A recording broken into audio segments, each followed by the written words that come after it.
Assalamualaikum warahmatullahi wabarakatuh. Selamat datang kembali di media pembelajaran channel Belajar Aja.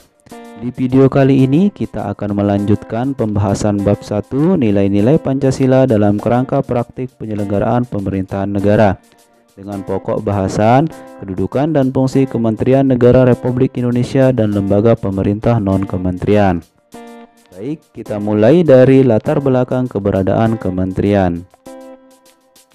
Jika kalian menyimak video sebelumnya yang membahas tentang sistem pembagian kekuasaan di Indonesia, maka tentu kalian memahami bahwa sistem pemerintahan yang dianut negara kita adalah sistem presidensial.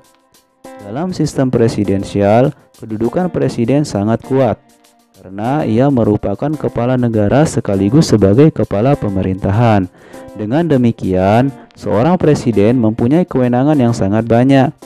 Kita lihat apa saja kewenangan presiden tersebut. Inilah kewenangan-kewenangan presiden sebagai kepala negara dan sebagai kepala pemerintahan yang telah diamanatkan oleh Undang-Undang Dasar Negara Republik Indonesia tahun 1945. Silakan klik pause untuk membacanya. Kemudian, tugas dan kewenangan presiden yang sangat banyak ini tidak mungkin dikerjakannya sendiri. Oleh karena itu, presiden memerlukan orang lain untuk membantunya. Dalam melaksanakan tugasnya, Presiden Republik Indonesia dibantu oleh seorang wakil presiden yang dipilih bersamaan dengannya melalui pemilihan umum, serta membentuk beberapa kementerian negara yang dipimpin oleh menteri-menteri negara. Dan menteri-menteri negara ini dipilih dan diangkat serta diberhentikan oleh presiden. Hal ini sesuai dengan kewenangan presiden yang diatur dalam pasal 17 Undang-Undang Dasar Negara Republik Indonesia tahun 1945. Itulah latar belakang keberadaan kementerian. Kemudian kita masuk ke kedudukan dan tugas Kementerian Negara Republik Indonesia. Keberadaan Kementerian Negara Republik Indonesia diatur secara tegas dalam pasal 17 Undang-Undang Dasar Negara Republik Indonesia tahun 1945 yang menyatakan ayat 1, presiden dibantu oleh menteri-menteri negara. Ayat 2, menteri-menteri itu diangkat dan diberhentikan oleh presiden. Ayat 3, setiap menteri membidangi urusan tertentu dalam pemerintahan. Ayat 4, pembentukan, pengubahan, dan pembubaran kementerian negara diatur dalam undang-undang.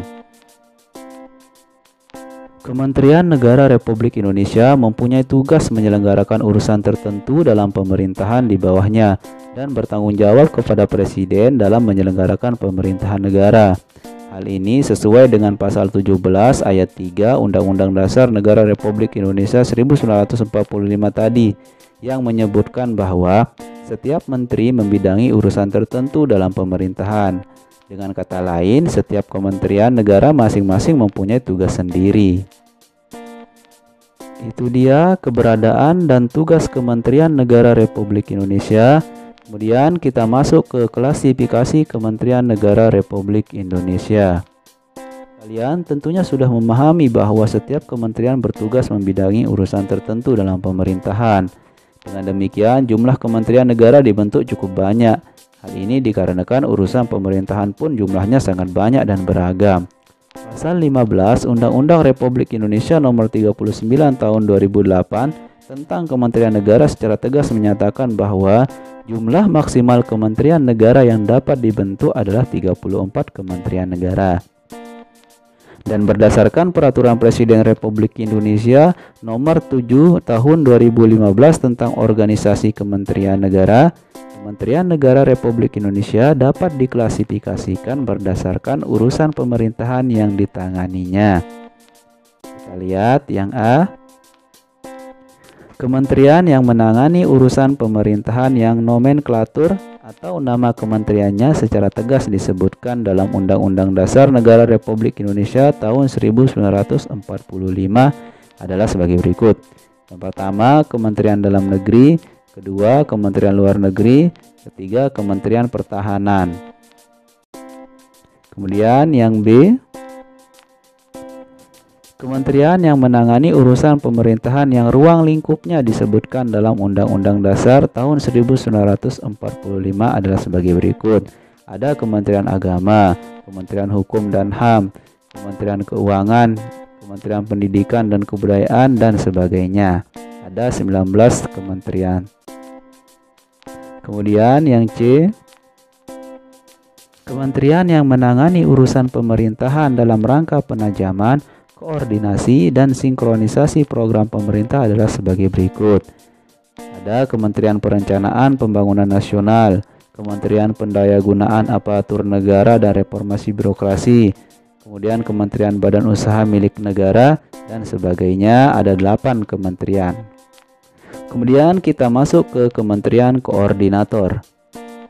Selain kementerian yang menangani urusan pemerintahan tersebut, ada juga kementerian koordinator yang bertugas melakukan sinkronisasi dan koordinasi urusan kementerian-kementerian yang berada di dalam lingkup tugasnya. Kementerian koordinator terdiri atas beberapa kementerian sebagai berikut. Yang pertama, Kementerian Koordinator pada bidang politik, hukum, dan keamanan. Ada Kementerian Dalam Negeri, Kementerian Hukum dan HAM, Kementerian Luar Negeri, dan sebagainya.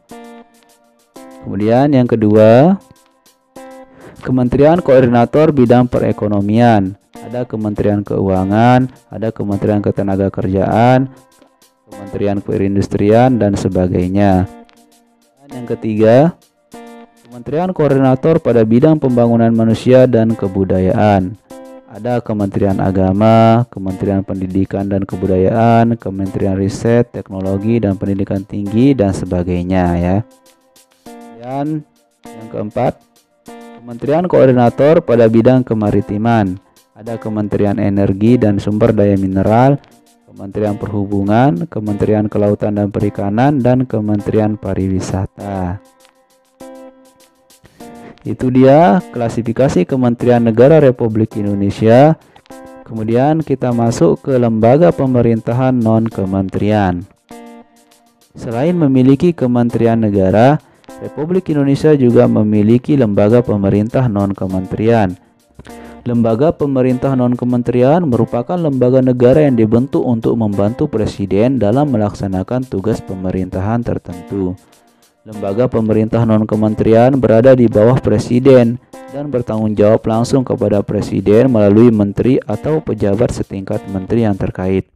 Berikut adalah nama-nama lembaga pemerintah non-kementerian yang ada di Indonesia. Sebagai contoh, di sini saya hanya menulis 18 lembaga pemerintah non-kementerian. Menurut buku rujukan yang kita gunakan, di sana terdapat 31 lembaga pemerintah non-kementerian yang ada di Indonesia. Itulah penjelasan tentang lembaga pemerintah non-kementerian. Dengan begitu, berakhirlah pembahasan kita tentang kedudukan dan fungsi Kementerian Negara Republik Indonesia dan lembaga pemerintah non-kementerian. Semoga bermanfaat dan jangan lupa dukung channel ini agar supaya berkembang dengan klik like, subscribe, komen, dan share. Terima kasih.